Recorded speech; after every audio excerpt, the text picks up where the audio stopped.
Bobby Kyagulanyi embeera etabuse mu maka ge Magere kakati agavaayo galaga wali ku mitimbagano bw'ataddeyo ebiwandiiko ebikaabiza ddala amaziga nga agamba nti eby'eddala embeera eyongedde okuba nga mbi oluvannyuma lw'olunaku lw'okulonda. Agamba nti olunaku lwaleero ennaku ziweredde ddala 7 nga ndi under house arrest nga ndi mu nju yange asikkiriza kwetayo. Olunaku lwaleero nina baganda ba Bobi Wine bagenze okuba nga balaba ku mulamu waabwe wabula tebakkiriziddwa okumala essaawa ezisukka 43. Kati agamba nti poliisi yeekulungudde compound n'ebweru w'ekikomera nga teri akkirizibwa kuyingira, teri akkirizibwa kufuluma naddala ku ludda olwaffe bannyini maka. Kati kanku baganda be omukyala Kayemba Irene ate ko Nnamuleme mukulu ne muto wa Bobi Wine nga boogera olwaleero batuteyo emmere babagambye mugende ne babalekaawo.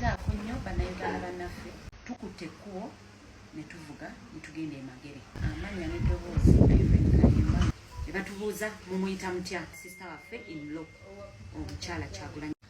Muzze mulabako ki? Tubadde tulina ebibuuzo bingi nnyo ku mitima gyaffe naye olunaku olwaleero twagadde okugamba nti ebibuuzo bino katubiggyewo mu mitima gyaffe era bwe njogera Magere ndowooza abangi bamanyiyo leero mwami Kyagulanyi Robert Ssentamu. Tutuuseeyo nga security weeri y'amaanyi, tuyimirizibwa nga tugambye nabirwamu tuziteeke wansi ne tuziteekayo, naye kye tusitadinze nti n'abaliwo ku ground si be beewa amateeka abantu okuyingira, balina the above. So batugambye tusayira birwamu wansi ne batubuuza munoonye ki. Basoose tubuuza mulagawo ne tubagamba tugenda wa mwami Kyagulanyi mubadde mwagalayo ki, reason ki gye mwagalayo. Ne tumugamba nti twagala kugenda kubalabako nabbatwalira byakulya. N'atambula n'agenda asoose abadde wakubiri n'ayingira munda n'agamba mubeere waawo ne tubeerawo n'akomawo n'atubuuza amannya gaffe tugogera Irene Kayemba Nnamuleme Catherine tubadde ne anko oba kojja Ssemukasa gwe mmanyi obulungi naye n'ayogera. Of course ffe tubadde tutidde nga tuli mu kikanga nga kangambye mpulira lw'olutulu n'abasirikale bwe bali bwe bati. Kati ne tubagamba tubaleetedde emmere kubanga nga mwenna bwe mwabirabye ali ku house arrest. Ne tugamba katubaddire. Tumazeewo 3 hours ekiri munda ne balaba emmere bye tuleese buli kimu kyonna kye tuleese nga mwebiri. Tumazeewo nga tugenda mu 3 hours naye nga buli we bajja bambi some of them mwebale nnyo kubanga babadde bajja ne boogera omu ku bo ng'ajja nayogera naffe bulungi nagamba bannange mutusaasire tulina okufollowinga protocol whereby we do appreciate era tumanyi bulungi nnyo protocol has to be there. However twenyudde ffekka ne like nga bonoogamba nti mujja kwejjawo mwekka batuganye okuyingira bwe munaakoowa munaagenda. That is the right word. So tusaba ekitutuuziza mu kamera kwe kubanga tutegeeza ensi nti ekituufu Bobby ali ku house arrest. Robert Kyagulanyi Ssentamu oba His Excellency oba mwami wa Bobby Itungo muto waffe oba mukulu waffe tali yeeka. Nkiddamu ewaka taliyo. Lwaki tugamba nti tali yeeka? Kwe kuba nti tebatukkiriza na kuyingira kulaba nti taliyo naye ate tukubidde Bobby nga tuli ku gate ne tumugamba Bobby tubadde twagala kuyingira naye tukoze tenagamba nti awo munange balina tuwaki authority mwene muyingira tetukyalina mateeka ku ewaka ewaffe wadde omwasirizi nti ayingira atukole ki atuyambe. Yabadde yatubulidde ebintu bye bakola ki yeetaaga ewaka. So all in all we are calling upon the authorities okujja for rescue. Nti simanyi musango gwe bazizza oba tetumanyi musango gwe bazizza okuba nga bali ku mbeera gye balimu. Muganda waffe tetumanyi kimukwatako ekiri proper nti wa family avaayo n'agamba nti kino kyekino bwekino ekimukwatako tetukimanyi. Mukyala waffe n'abaana nabo tetumanyi n'abantu be babeera nabe waka tetumanyi embeera gye balimu apart from a call whereby ate n'essimu ya mukyala Kyagulanyi we baagalira ndowooza bwe bateekerayo sigino oba gyekiri ekyo kwegamba bitusobera oyinza okukuba essimu for almost 3-4 hours nga teriiko n'okuba mubeera mukyayogera neevaako so we call upon abantu mwenna bannange babadde batukulembedde bali batya bali kuki balyetaaza ekisaawa eno kubanga ffenna tuli bannayuganda bannaddiini abagenzeeyo tubeeyanzizza nnyo naye ate munnange mugenzi okugendayo just nze neebuzaamu mugenzi ogendayo nga mmanyi bulungi nnyo abantu abo bali ku house arrest oba mukyala wa Bobi Wine oba mukyala wa His Excellency Kyagulanyi Robert Ssentamu ali ku house arrest ekyanshokinze temwatuteyo wadde kakiro ka sukaali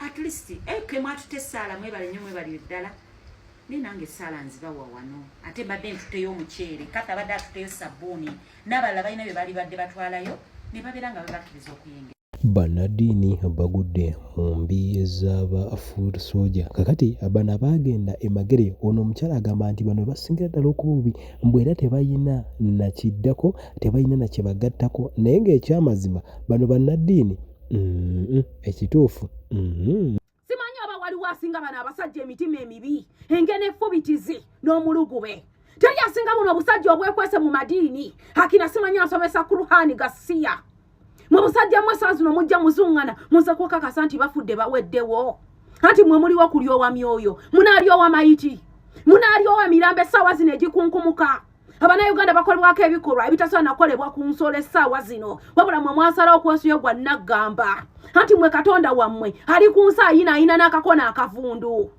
anti mwe Katonda wammwe ali kuno ali mu kutigomya be mulina okulyowa emyoyo Gasiya mwe bisajja mmwe essaawa zino mujja okusimanya katugende kulabe ali atamugenda kukakasa nti yafudde mujja muzunga n'obutwa mwaga amagandula ge muzunza bannange mmwe basajja mmwe Abannayuganda bajja kubalamuzanga bwe kisoboka ate ng'ensi ebatunulidde bataddeko amaaso be bano bannaddiini bataasimanya bakitaffe mu simanya mu Katonda Gasiya buno obusajja bwe businga emitima emibi bano abalokole basimanya bakina simanya nze ensumba wa gundi busajja mmwe mutukomezaayo n'effubitizi n'omulugube mu basajja mmwe eggwanga lyammwe linnyikira naye mmwe mwasalawo okubanga musinza omuntu ssekinnoomu mwe muyinza okugamba nti munnange Kyagulanyi yali omu ku baali bakomerera Yesu ku musaalaba muyinza okugamba nti munnange Kyagulanyi yalemesezza okuzimba omuzikiti gw'egundi bannange bagundi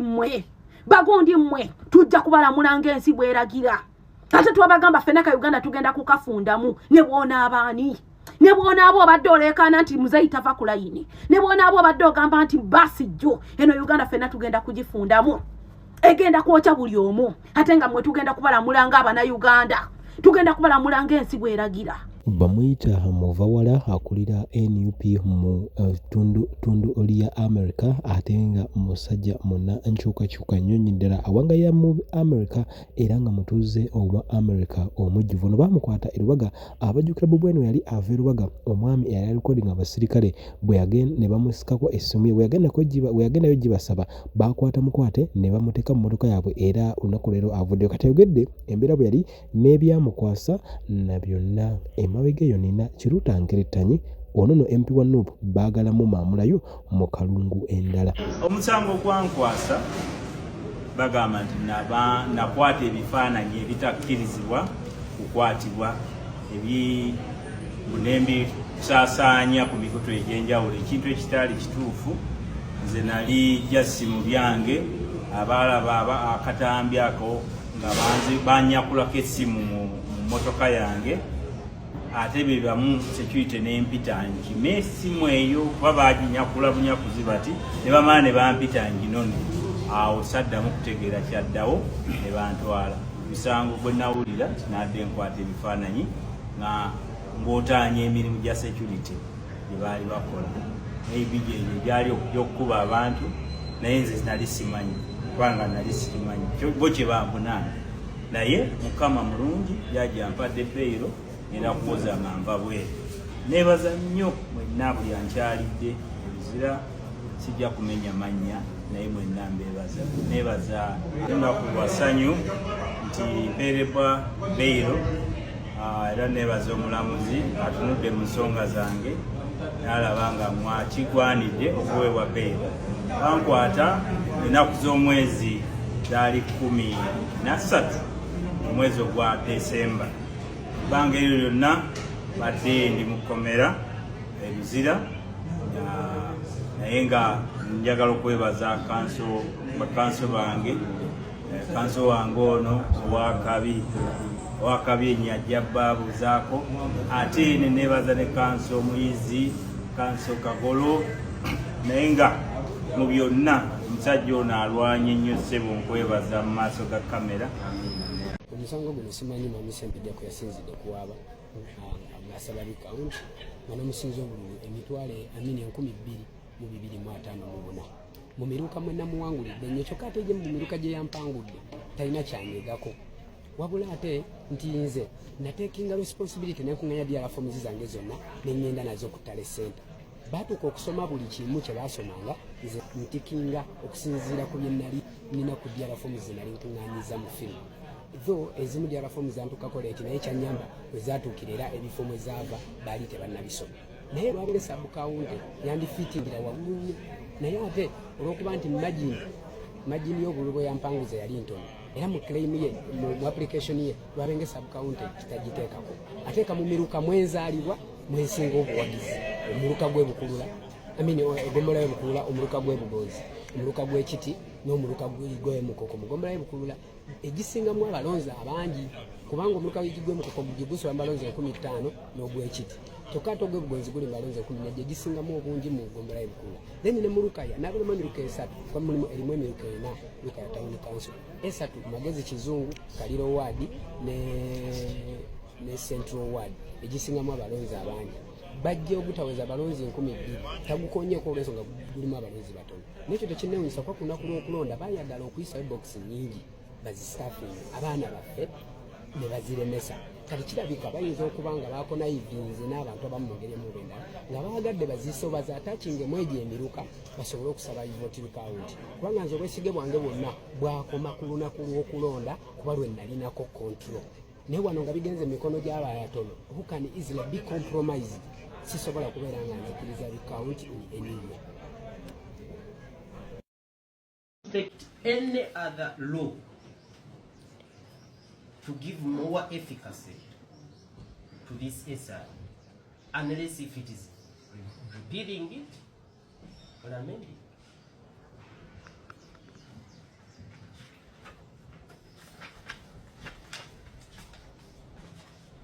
This statutory instrument gives life to the act, and this is law. The lacuna created administratively, if there is any, cannot be cured by an illegality of this court, assuming jurisdiction of a different court. The matter we had yesterday was miscellaneous cause number 1 of 2026 in Masaka. The one we have here is miscellaneous cause number 1 of 2026. But in Karoo, one you have is what? Both of them have number 1 of 2026. Of 2026.